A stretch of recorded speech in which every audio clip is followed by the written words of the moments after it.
খলিফাতুল মুসলিমিন হযরতে আমিরুল মুমিনিন ওমর যখন খলিফা হয়ে গেছে রে বাবা, রাস্তার মধ্যে গভীর রাতে হাঁটতেছেন, হঠাৎ করে দেখা যায় জঙ্গলের পাশে দিয়া একটা যুবতী মাইয়া বোরকা পরে রাস্তা দিয়ে চলতেছেন।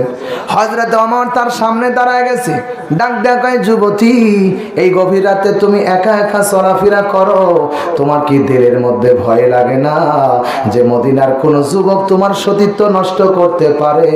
তুমি এত রাতে একা একা কেন বের হও? যুবতী ডাক দেয়, ওরে রাস্তার পথিক, ও গভীর রাতের পথিক, তুমি কি জানো না তুমি কে? তোমার এত চিনি না। তুমি কি জানো না এটা দুনিয়ার কারো রাষ্ট্র নয়, এটা মদিনার রাষ্ট্র, আমিরুল মুমিনিন হযরতে ওমরের রাষ্ট্র, যেখানে কোরআনের আইন চলে। হযরতে ওমর কোরআনের আইন দিয়ে রাষ্ট্র চালায়। একজন যুবক তার সতীত্ব নিয়ে রাস্তা দিয়ে গভীর রাতে হাঁটবে, কোনো সমস্যা নাই। একজন যুবতী তার যৌবন নিয়ে হাঁটবে, তার কোনো সমস্যা নাই, কারণ মদিনার রাষ্ট্রে কোরআনের আইন চলে। কোরআনের আইন যদি বাংলাদেশেও চলে রে ভাই, আমার মনে হয় চোর খুঁজে পাওয়া যাবে না। কথা কন ঠিক না ঠিক? মদিনার ইসলাম যদি বাংলাদেশে চলে, আমার মনে হয় কোনো জেনাকারী খুঁজে পাওয়া যাবে না। জোরে বলেন ঠিক কিনা? হযরত ওমর রাদিয়াল্লাহু তাআলা আনহু ঘরের জানালার পাশে দাঁড়ায় আছে রে বাবা, হঠাৎ করে একজন যুবতী মাইয়া হযরত ওমরকে ডাক দিয়ে বলতেছে, খলিফাতুল মুসলিমিন আমিরুল মুমিনিন, আপনার কাছে একটা লানিয়ত, আপনার কাছে একটা আমি আপিল করতে এসেছি, আপনার কাছে একটা বিচার করতে এসেছি। খলিফাতুল মুসলিমিন ওমর বলতেছেন, বেটি কি বলো? কই আপনি আমার সাথে জেনা করেছেন, বিচার করে দেন। খলিফাতুল মুসলিমিন চিন্তা করে পাগল হয়ে গেছে, আরে আমি খলিফা, আমার সামনে কেমন করে বলে? বেটি তোমারে কোনোদিন দেখিও নাই, চিনিও নাই, তোমার সাথে কেমন করে জেনা করলাম? এবার মেয়েটি ডাক দেয়া কয়, খলিফাতুল মুসলিমিন, আপনার শরীরের রক্ত আপনার ছেলে আবু শামা আমার সাথে অমক জঙ্গলে জেনা করেছে, বিচার চাই, বিচার করে দেন। কথা কয় না?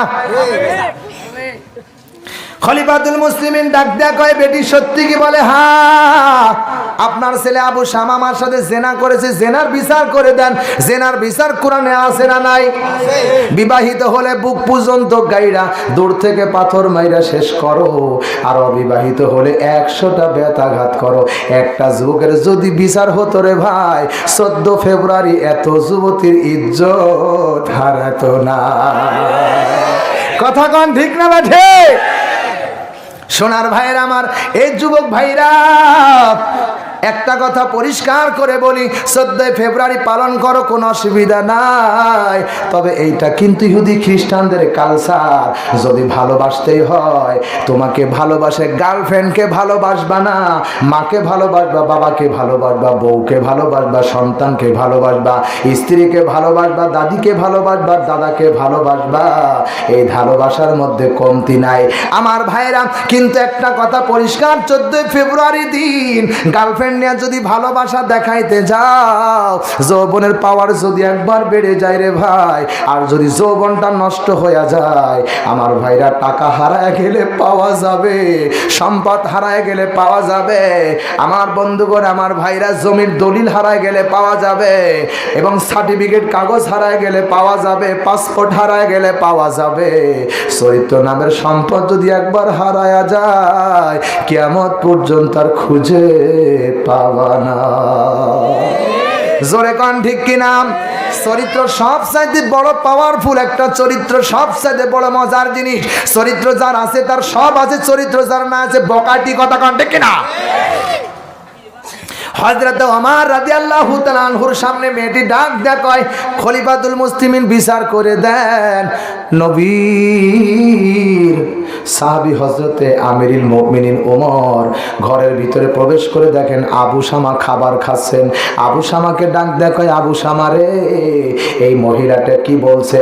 আবু শামা কয়, ডাক দেয়া কয়, আব্বা, আমি মদ খেয়ে মদের তাড়না সহ্য করতে না পেরে ওই মহিলার সঙ্গে অমক জঙ্গলের মধ্যে জেনা করেছি রে বাবা, আপনি আমারে মাফ করে দেন।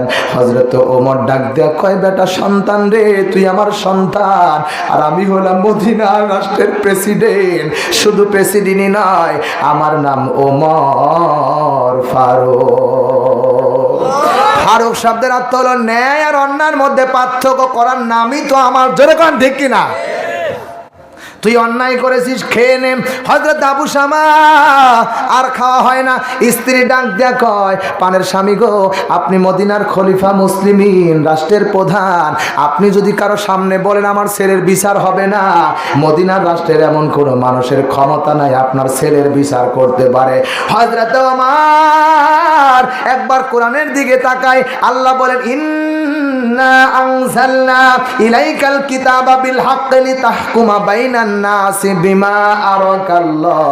আমি এই কোরআনটাকে নাজিল করেছি সঠিক বিচার করার জন্য। হযরত ওমর একবার কোরআনের দিকে তাকায়, আর একবার সন্তানের দিকে তাকায়। সন্তানের দিকে থেকে মায়া উঠাইয়া কোরআনের আইনটাকে পরিষ্কার করে তুলে ধরলেন আর বলেন, খেয়ে নাও। খাওয়ার হয়ে গেল বাজান, খাওয়া তো আর হবে না। মদিনার রাষ্ট্রের সমস্ত লোকজনকে ডাকলেন, ডেকে এক জায়গায় ময়দানের মধ্যে হাজির করিয়া হযরত ওমর একজন জল্লাদ নিযুক্ত করলেন। জল্লাদকে বলেন, আমার সন্তানকে 100 বেতাঘাত করো। এবার জল্লাদ কি করলেন? বেত উঠায় নিলেন, 1 2 3 করে মারতেছেন। 3টা বেত যখন মারা হয়ে গেছে, হযরত ওমর জল্লাদের হাত থেকে এবার ভাইরা আমার বেতটা কেড়ে নিলেন। ডাক দেয়া কয়, ওরে জল্লাদ, আমি মদিনার প্রেসিডেন্ট ওমর, আমার সন্তানকে যেমন করে তুমি প্রহার করতেছ, এই প্রহারে আল্লাহর বিচার হবে না। এই তো বিচারক। জোরে কোন ঠিক কিনা? আর আমাদের দেশের বিচারক 1 লাখ টাকা যদি পায়, নির্দোষী মানুষ সকালবেলা ফাঁসি হয়ে যায়। কথা কয় ঠিক না বেঠিক? আর দোষী মানুষটা দেশ থেকে পাসপোর্ট করে পালায়া দেয়। কথা কয় না, কথা কয় না। এই তো আমাদের দেশের বিচার, টাকার বিচার। জোরে কোন ঠিক কিনা? আমার ভাইরা, এই দেশের একজন বিচারক সত্য বিচার করতে যাইয়া আমার ভাইরা এই বাংলাদেশ থেকে তাকে চলেই যেতে হলো। কথা কোন ঠিক না বেঠিক? সোনার মুসলমানরা, হযরত ওমর বলে, বিচার যদি হয় সঠিক বিচার করা লাগবে। লোকটি বলে, আমিরুল মুমিনিন, আপনার সন্তান জিনা করেছে, আপনার সামনে আমি আপনার জিনার সন্তানের বিচার করব, আমার হাত কাঁপে, আমি তো ওইভাবে মারতে পারবো না। হযরত ওমর বেতটা নিলেন, বেতটা নেওয়ার পরে মারছেন 3টা। 1 2 3টা। হযরত ওমর এবার গুনতেছেন, 1 2 এর থেকে শুরু করলেন, 2 শুরু করেছেন। আমার ভাইরা 50টা বেত মারার পরে হযরত ওমর জাতির লোকদেরকে ডাক দিয়া কয়, আমার একটু পানি দাও, একটু পানি দাও। পানি নিয়ে আসলেন। পানিটা নিয়ে আসার পরে আবু শামার মুখের মধ্যে পানি দেয়, পানি দিয়ে অজ্ঞান হয়ে গেছে। জ্ঞান ফিরালেন, জ্ঞান ফিরালেন, পানি খায়া সুস্থ করলেন। হযরত ওমর পানি খায়, পানি খায়। এবার রাষ্ট্রের মানুষের চিন্তা করতেছেন, হযরত ওমরের দয়া হয়ে গেছে রে বাবা, আমার মনে হয় ওমর মাফ করে দিবে। হযরত ওমর পানি খায়া শক্তি জুগাইয়া আবার হযরত আবু শামাকে প্রহার করতে শুরু করলেন। 80টা বেতাঘাত করার সঙ্গে সঙ্গে আবু শামা দুনিয়া থেকে বিদায় হয়ে গেছে। একটু দিলের মধ্যে মায়া জন্ম হয় নাই। এমন সময় হযরতে ওমর রাদিয়াল্লাহু তাআলা আনহু সন্তান যখন মারা গেছে রে বাবা, সন্তানকে বুকের মধ্যে এরকম জড়ায় ধরে চোখের পানি ফেলায় কান্দার বলে, আবু শামা রে, আমি বাপ হয়ে তোর সাথে যে নিষ্ঠুর ব্যবহার করেছি রে বাবা, তুই আমারে